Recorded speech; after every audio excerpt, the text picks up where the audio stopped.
with new questions, remaining questions of the paper 2019.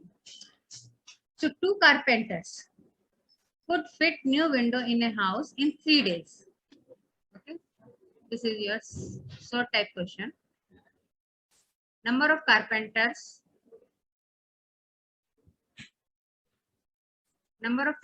कितने हैं आपके पास में? 2. ओके, एंड कितने दिन में कर सकते हैं? Working days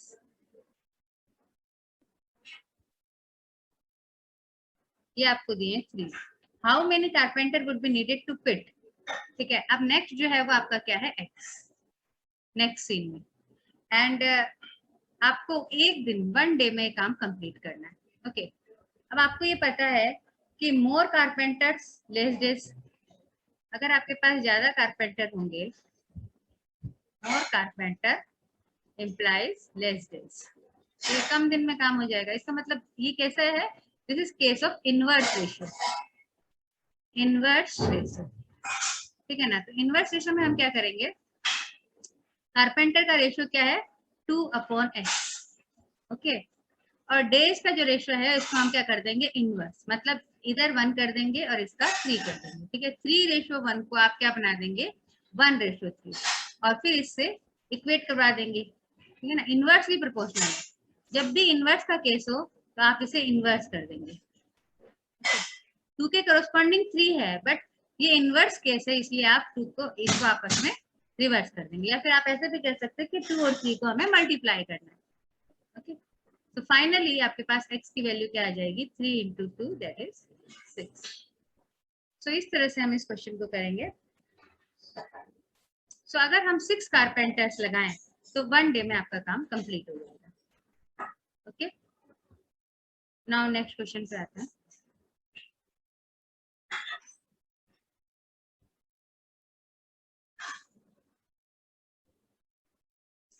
Next, a salesman receives 4% commission on the sales up to 10,000 and 5% on the sale over rupees 10,000.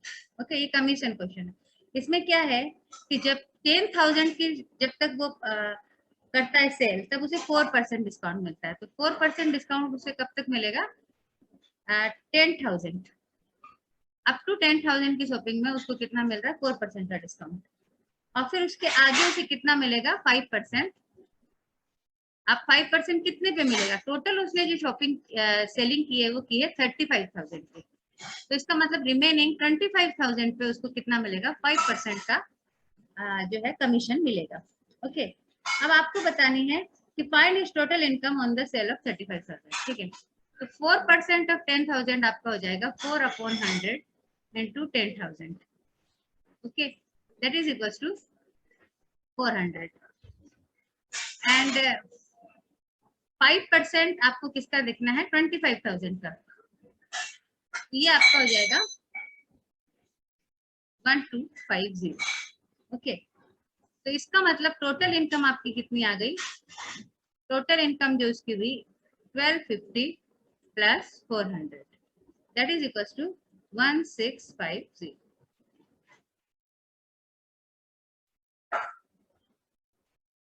सो ये है आपका. मैं आपको पेपर वापस से दिखा देती हूँ. This is your paper. 2 carpenters हमने कर लिया. Next, a salesman receive 4% commission on the sale of this and find his total income. Next question है, a sum of rupees 1275 is borrowed at 4% per annum compound interest and paid back into 2 equal installment. अब ये question किसका आ गया? Instalment का. तो हमें instalment का formula use करना होगा. ठीक है, नेक्स्ट जो आपका क्वेश्चन है इसमें आपको सम, ठीक है, सम को हम किससे डिनोट करते हैं? एस से. और ये आपको कितना दिया है? 1275. ओके, फिर इसके बाद आपसे कहा गया है इंटरेस्ट रेट जो आपको दी गई है दैट इज 4% पर एनम. अब हमारा टाइम पीरियड भी ईयरली है, तो हम इससे हमारी जो आई की वैल्यू है एक्जेक्टली हम एनुअली कैलकुलेट करेंगे. That is 4/100. I means fractional value of the rate. Next जो है आपका number of installment. Number of installment आपको कितनी देनी है? 2 इंस्टॉलमेंट. 2 instalment equal. ठीक है, इक्वल है और एनुअल भी है. इक्वल भी है और एनुअल भी है, यानी कि ईयरली है. तो इक्वल, अब आपका फॉर्मूला क्या होता है, ई इक्वल इंस्टॉलमेंट की वैल्यू निकालने के लिए एस को आप आई से मल्टीप्लाई करते हैं और 1 minus 1 upon 1 plus i n. Okay, तो यहाँ पे इन वैल्यूज को हम सब्स्टिट्यूट कर देंगे। एस आपका है 1275 और आई जो है उसकी वैल्यू आ रही है 0.04। ठीक है, इसको सिंप्लीफाई करेंगे तो आपके पास क्या आएगा 0.04 एंड देन 1 माइनस 1 अपॉन 1.04। ठीक है, 1 प्लस आई कर दिया और फिर ये 2 है, ये आपका 2 इक्वल इंस्टॉलमेंट निकालनी है, इसलिए 2 यहाँ पे लिखा जाएगा। अब हम इसको सॉल्व करेंगे, then you will get 676। So this is the value of, this is your answer. So 2 equal installment of 676 you have to pay. अगर हम इसको मल्टीप्लाई करें तो नेट अमाउंट आता है 1372। ठीक है ना, 1275 के बजाय आपको कितना देना होगा 1372। अगर आप इस पूरी अमाउंट का 2 साल का कंपाउंड इंटरेस्ट निकालते तो वो ज्यादा आएगा, लेकिन यहाँ पे हम क्या करते हैं, एक इंस्टॉलमेंट देने के बाद हमारा प्रिंसिपल कम हो जाता है, तो फिर उस कम पे हम वापस से जो है इंस्टॉलमेंट इंटरेस्ट कैलकुलेट करते हैं, तो हमें थोड़ा कम इंटरेस्ट में जो है ये इंस्टॉलमेंट देनी होती है। ओके, कंपाउंडेड था इसीलिए ये वाला फॉर्मूला जो है वो आपको काम में लेना है। चलिए अब नेक्स्ट क्वेश्चन पे चलते हैं। नेक्स्ट जो क्वेश्चन है, find inverse of the following matrix. ये आपको मैट्रिक्स दे रखा है, इसका आपको क्या निकालना है, इनवर्स। ठीक है, तो इसका इनवर्स आप कैसे निकालेंगे वो मैं बताती हूँ step by step.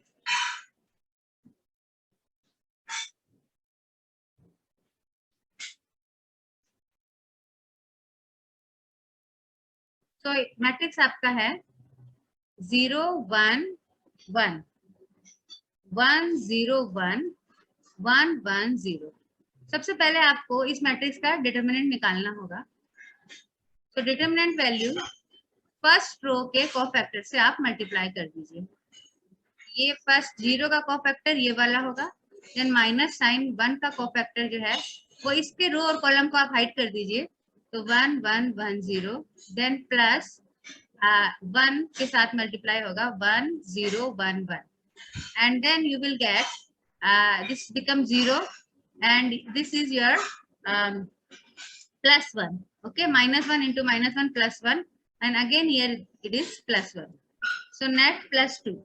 Okay, now अब आपको इनवर्स निकालना है, तो आपको हर एलिमेंट का जो है वो कोफैक्टर निकालना होगा। ठीक है, तो a11 कोफैक्टर ऑफ इस स्मॉल a11। ठीक है, तो उसकी वैल्यू आ जाएगी आपके, इसको आप इसे मल्टीप्लाई करेंगे तो -1। इसी तरह से हम कैलकुलेट करेंगे a12 आपकी 1, a13 की value 1, a21 is +1, a22 is equal to +1, a23 is equal to +1. ठीक है, these are cofactors of each element.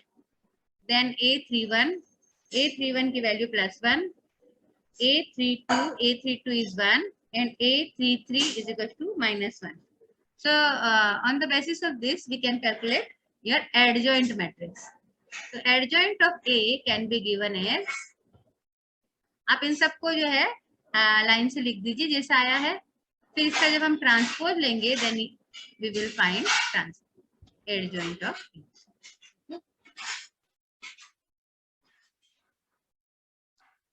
ठीक है, इसका आपको क्या लेना है, ट्रांसपोज, और फिर आपको क्या मिलेगा, इनवर्स। ठीक है, आपका इनवर्स क्या होता है, formula of A inverse is equal to adjoint of A divided by A. इस फॉर्मूले से हम इसे कैलकुलेट कर लेंगे and then finally we get, अब एडजॉइंट ऑफ ए तो आपके पास था ही, अब इसमें आपको क्या डिवाइड करना है, यहाँ मैं लिख देती हूँ A inverse is equal to adjoint of A divided by A, यानी कि आपका आंसर क्या हो गया, your answer is 1/2 and this. तो ये आपका आंसर है। ठीक है, दिस बिकम योर आंसर। इसका ट्रांसपोज ले लीजिए और आपको आंसर मिल जाएगा। चलिए नेक्स्ट क्वेश्चन पे चलते हैं। नेक्स्ट आपका क्वेश्चन है,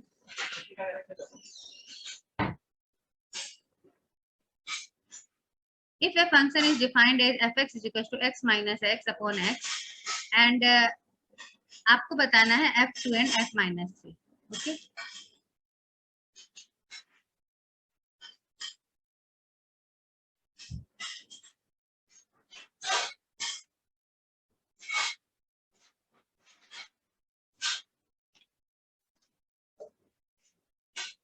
fx आपको दिया है x minus x upon x when x is not 0 and 1 if x equals to 0. Okay, अब यहाँ पे अपने को क्या निकालना है, f of 2. So 2 is not 0. So function की डेफिनेशन क्या होगी, फंक्शन की डेफिनेशन होगी दिस वन. ठीक है, तो हम क्या लिखेंगे 2 minus 2 upon 2. Okay, so 2 minus 2 become 0. The answer will be 0. Mode of positive number is the same. Okay. Then f minus 3. F minus 3 में हम लिखेंगे 3 minus 3 and this is again minus 3 upon minus 3. That is equal to minus 3 minus and this minus 3 becomes plus 3. Minus of x is equal to x. So finally answer आपके पास में आएगा minus 6 upon minus 3 that is equal to 2. Okay. So next question.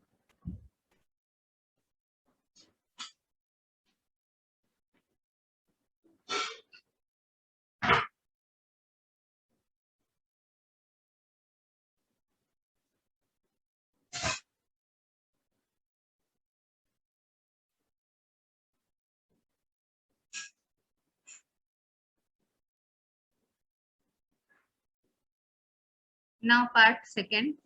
Rupees 2430 has been divided among 3 persons in such a way if their share is diminished by 5, 10, 15, the remainders are in the ratio 3, 4, 5. Find the shares of 3 persons. Okay. तो ये question करते हैं.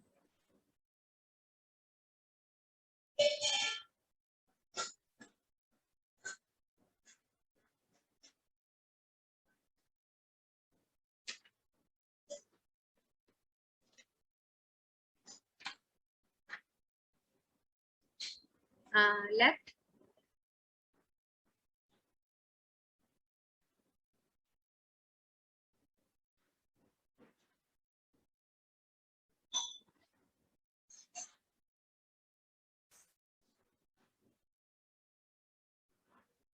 So we have to distribute the amount in 3 persons. Okay. And we have the ratio between them. And the ratio is your 3:4:5. Okay. So let the amount. कौन सी वाली? Diminished.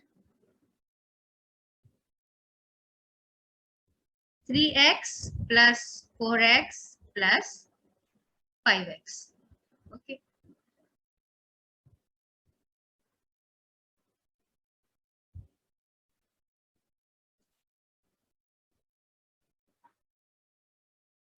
We can write it as 4x 5x.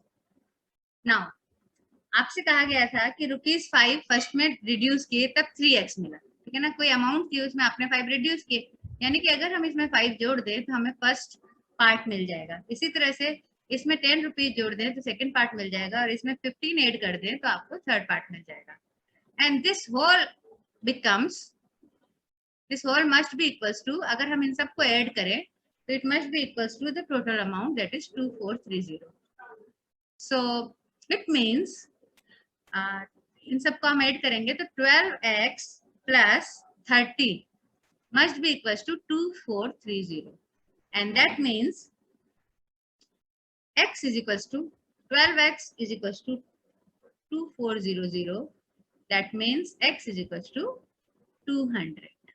Okay, 12 से divide कर दिया. So x अगर आपके पास में आ जाता है तो अब ये सारे पार्ट्स निकाल लीजिए. फर्स्ट पार्ट आपका क्या हो जाएगा 3x plus 5 that is equals to 605. 4x plus 10, 4 में आपने x में 200 रख दिया तो 800 plus 10 that is 810, and 5x plus 15 that is 1000 plus 15 that is 1015. So these are your answers. Okay. चलिए अब नेक्स्ट क्वेश्चन पे चलते हैं। नेक्स्ट क्वेश्चन है, while selling a watch, a shopkeeper gives a discount of 5% on the mark price. If he gives discount of 7%, he earns rupees 15 less profit. Find the mark price of the watch. ठीक है, इसको अब एक एक करके समझिए। इस question में ये क्या पूछना चाहता है? इस क्वेश्चन में आपके पास में, मैं इस क्वेश्चन को क्रॉप करके आपके पास ले जाती हूँ ताकि आप इसे अच्छे से समझ सकें।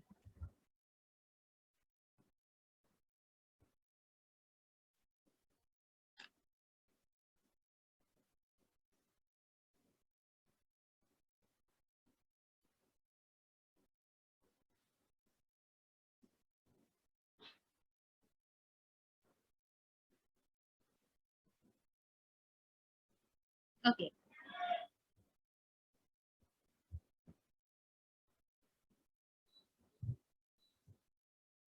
सो ये आपका क्वेश्चन है। अब इसे हम एक एक करके सॉल्व करते हैं कि भैया यहाँ पे क्या पूछना चाहता है। Shopkeeper gives a discount of 5% on mark price. Okay, so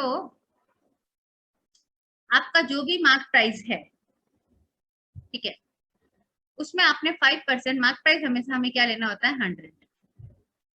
तो मार्क प्राइस आप 100 लेते हैं और फिर उसके बाद इसमें 5% डिस्काउंट देते हैं, तो एसपी आपके पास में कितना मिलेगा आपको? SP will be 5 after 5% discount, SP becomes 95। Similarly आप अगेन सेकंड केस में मार्क प्राइस 100 रखते हैं और फिर इफ यू गिव्स डिस्काउंट 7% अगर आप डिस्काउंट देते हैं तो एसपी कितना होगा? That will be 93। ओके, अब आपका कोस्ट प्राइस जो है वो दोनों ही केस में सेम है, ठीक है ना। तो जो प्रॉफिट के बीच का जो डिफरेंस है, ठीक है, यहाँ आपका जो लेस हुआ वो कितना हुआ? This is difference between two SP is 2%, ठीक है ना। तो ये 2% किसके इक्वल है? 15 के, ठीक है ना। इसका मतलब 2% ऑफ एक्स, यहाँ एक्स क्या है? ये सीपी है, इज इक्वल टू आपको कितना दे रखा है? 15। बताइए कि दोनों प्रॉफिट के बीच का जो डिफरेंस है कि सीपी कांस्टेंट है, तो अगर आपने एसपी को वेरी किया तो जो डिफरेंस आया वो कितने का आया? 2% का। और क्वेश्चन में क्या दे रखा है? 15। इसका मतलब 2% ऑफ समथिंग। समथिंग यहाँ पे सीपी क्या है? हमने क्या मान लिया? एक्स। अगर एक्स आपका सीपी है तो प्रॉफिट के बीच का जो डिफरेंस है वो किसके बराबर होना चाहिए? 15 के। ठीक है, इसको थोड़ा समझने की कोशिश करना। तो इसका मतलब x क्या हो गया? x इज इक्वल टू हो गया 15 into 100 upon 2, that is equal to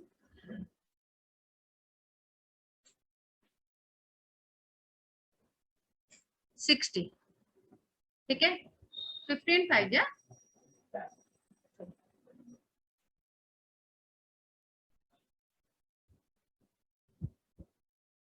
final जो अमाउंट हमारा निकल के आया वो अमाउंट कितना होगा? 15 इंटू 5, 15 इंटू 5 75।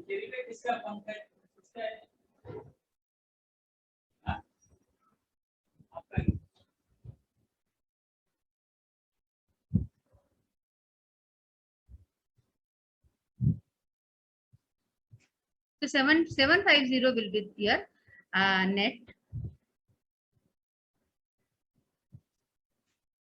CP। और आपको सीपी पूछा गया है, so CP will be find the okay mark price of watch। ठीक है, 750 will be your CP।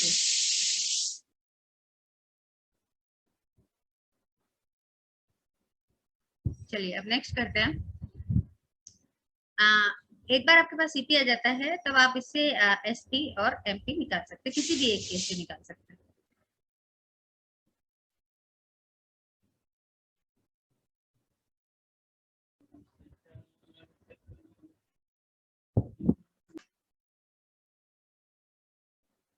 So 2% of x is 15।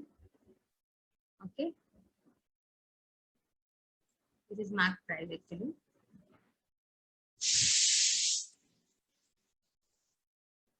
तो मार्क प्राइस आपने x लिया तो 2% ऑफ x क्या है? 15 है, इसका मतलब x क्या हो गया? 750। This is your answer. You have to find the mark price and mark price will be 750। चलिए नेक्स्ट क्वेश्चन करते हैं।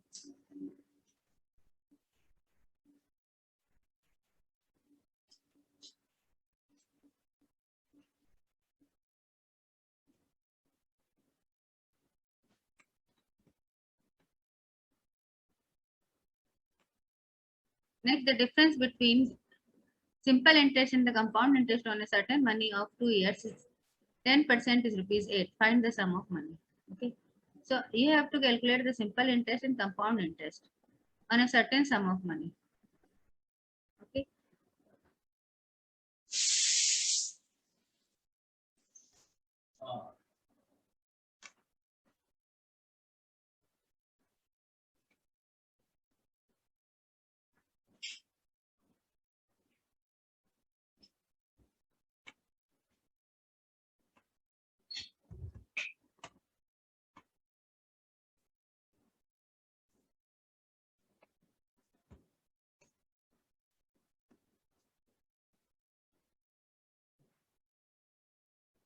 Difference between simple interest and the compound interest on a certain sum of money is rupees 8. Okay. So first of all, let principal हम suppose कर लेते हैं. Principal is P. Okay. Then time period आपका 2 year and rate of interest आपको दे रखी है 10%. Simple interest will be P into 10 into 2 divided by 100. That is equals to P by 50. Then compound interest is equals to P 1 plus 10 by 100 square. That is equals to P 1.01 0.1 square. That is equals to 1.21 P. Okay. Now difference between these two P, हम लिख सकते हैं 0.2 P. 1/5 is 0.2. Difference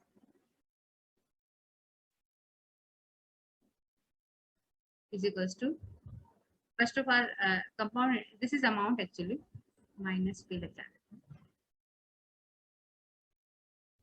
That is equals to 0.21 P. The difference is equals to 0.2 P, 0.21 P minus 0.2 P. That is equals to 0.01 P. Okay. Now it is equals to, it is given to be 8. Okay. Difference आपको कितना दे रखा है? 8 दे रखा है. So you can write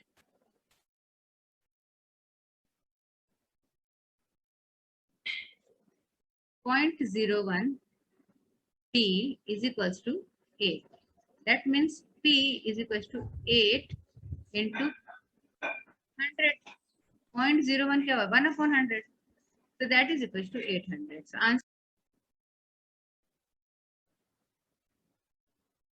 So first of all, we write it in as a matrix equation. 1, 1, 1. 1 minus 1, 1. 2, 1 minus 1. X, Y, Z is equals to 6, 2, 1. Okay. अब आपका जो answer होगा वो क्या होगा? X, Y, Z is equals to जो भी matrix आ रहा है A उसका इनवर्स एंड यहाँ पर 6, 2, 1. ये आपका आंसर होगा. Now to find A inverse, first we find the determinant. Determinant means आपका जो भी 1 है उसको आप A11 से मल्टीप्लाई करेंगे, माइनस प्लस 1 को A12 से मल्टीप्लाई करेंगे एंड 1 को A13 से मल्टीप्लाई. ठीक है ना? 1, 1, 1 कोफिशिएंट है, इनको सबको आपको डिटरमिनेंट मिल जाएगा. So what is A11? A11 minus 1, 1, 1 minus 1. That is equals to, this is 1 and this is 1, 0. What is A12? A12 is your minus sign के साथ में आप लिखेंगे 1, 1, 2 minus 1. And this is minus 1 and this is minus 2. So minus 3. Minus 3, this becomes plus 3. A13. A13 is 1 minus 2. That is become 3. And 3 and it is positive sign. Okay, 1 minus 1, 2, 1, that is equals to 3. So our determinant will be 0 plus 3 plus 3, that is equals to 6. Next, A21, A22 and A23. तो ये आपको इस वाली रो को hide करके और फिर काम करना है. तो 1 की करस्पॉन्डिंग निकालेंगे तो 1 minus 1 1. So -1 and -1, that is -2. Then A22 -1 and -2, -3. Okay, A21 इधर इन चारों में आपके क्या आने वाला है, माइनस साइन. ठीक है, इन चारों में आपको क्या लगाना है, माइनस साइन. इन चारों में माइनस साइन लगेगा. सो A21 में माइनस लगाना पड़ेगा आपको, लेकिन आपके ऑलरेडी माइनस आ रहा था. Okay, -1 and -1. तो -2 जो माइनस का आ रहा था, तो माइनस माइनस आपके क्या हो गया, प्लस. देन A22 में आपके जो है नेगेटिव आंसर आ रहा है. फिर A23 में आपके 1 एंड -2. तो दिस इज -1 एंड -1 जो है वो आपका आंसर रहेगा. A31, A32, A33. 3 आप देख सकते हैं 1, आपको इस वाली रो के निकालना है, तो 1 एंड माइनस प्लस 1 2 हो जाएगा. एंड A32 में माइनस साइन लगाना है 1 और दिस इज 1, सो 0. फिर A33 में आपको जो भी आंसर है -1 एंड -1, दैट इज -2.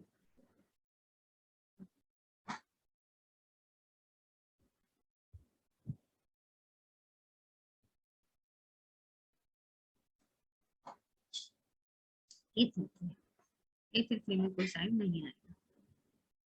नेक्स्ट, अब हम लिखते हैं A इनवर्स. एडजॉइंट लिखने के बाद में आपको क्या लिखना है, A inverse.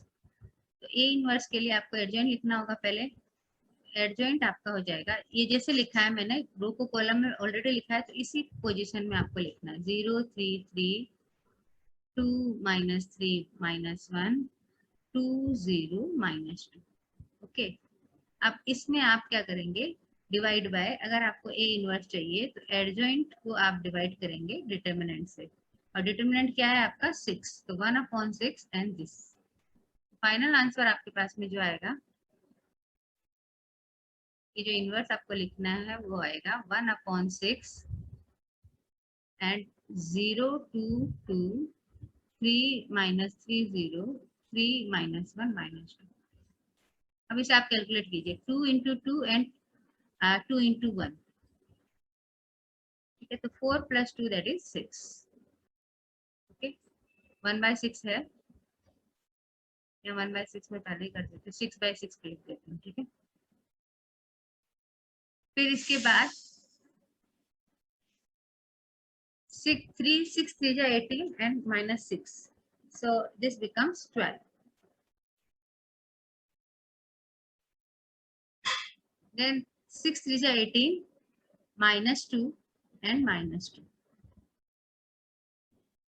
Okay,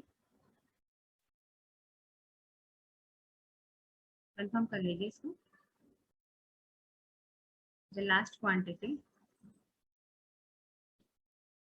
will be 6 3 जा 18 and it should be 1, I think.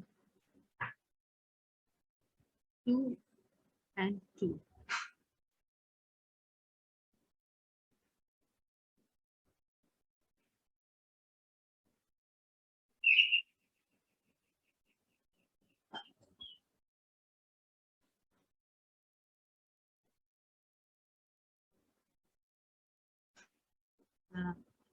So the last one is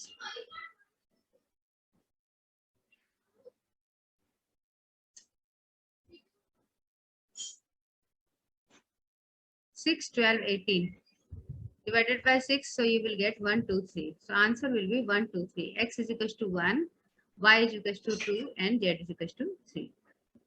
Okay, so this will be your answer. Now next question.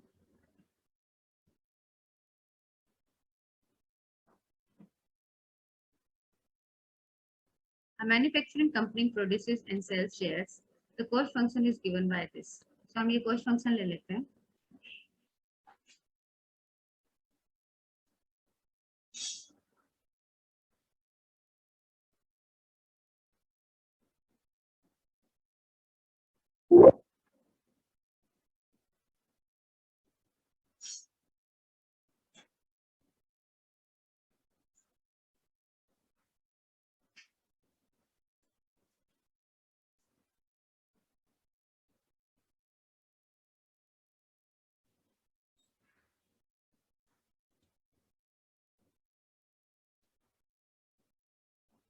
Okay, this is your cost function. Now question is, a manufacturing company produces and sells shares. The cost function is given like this, where X is the number of chairs. Okay, X is the number of chairs. So the chair are sold for ₹200 each. Find the following.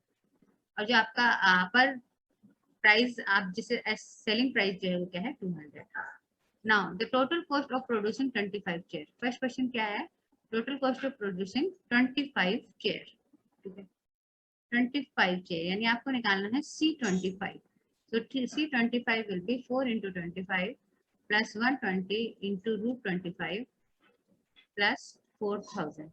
Okay, and this comes out to be 100 plus 120 into 5 plus 4000. That is equals to 100, 600, 4000. That is 4700. Now next question. ये आपका first question हो गया. Next आपको क्या पूछा गया है? Next पूछा गया है the total revenue and total profit from selling 25 chairs. Total revenue and total profit. So revenue पे चलते हैं आप.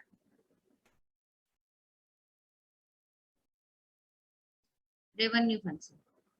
रेवेन्यू फंक्शन क्या होगा? रेवेन्यू फंक्शन जो है वो आपका होता है जो भी आपका जितने भी अमाउंट आप सेल कर रहे हैं, ठीक है, और उसको आपको मल्टीप्लाई करना होता है कॉस्ट प्राइस से. ठीक है ना. रेवेन्यू फंक्शन क्या होता है? रेवेन्यू फंक्शन में आपका आता है कि कितनी डिमांड है. ठीक है ना. P into QD. ये डिमांड है, demand function, and then this is price. So आपका डिमांड जो है वो 25 की है, डिमांड 200 की है, और प्राइस जो है वो 25 है. ठीक है. This is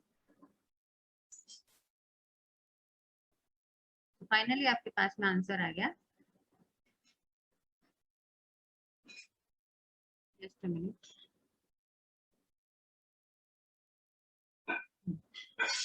The total revenue, total profit from selling 25 chairs. So जो आपके नंबर ऑफ आइटम है वो 25 है और 200 के हिसाब से. Okay. So this comes out to be 5000. तो रेवेन्यू फंक्शन आपके पास में आ गया 5000. This is your second. Now next जो क्वेश्चन है वो ये है रेवेन्यू एंड टोटल प्रॉफिट. इसी में ही एक पार्ट है टोटल प्रॉफिट. तो टोटल प्रॉफिट जो होगा, प्रॉफिट इज इक्वल टू आपका जो भी रेवेन्यू है minus C. That is 5000 minus 4700, that is equal to 300. So this becomes your revenue profit. Next जो आपका क्वेश्चन है वो है average cost per chair of manufacturing 100 chair. ठीक है. सो एवरेज, ये थर्ड क्वेश्चन. एवरेज, एवरेज कहाँ से निकलता है? Cost of 100 divided by 100. ये आपका एवरेज हो जाएगा. तो सी ऑफ 100 आप निकाल लीजिए.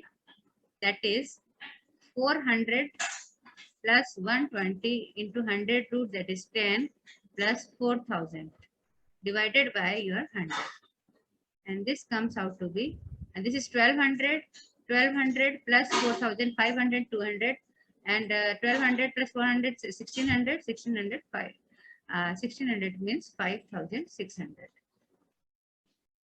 that is equals to 56. तो एवरेज कॉस्ट जो है वो क्या है? 56.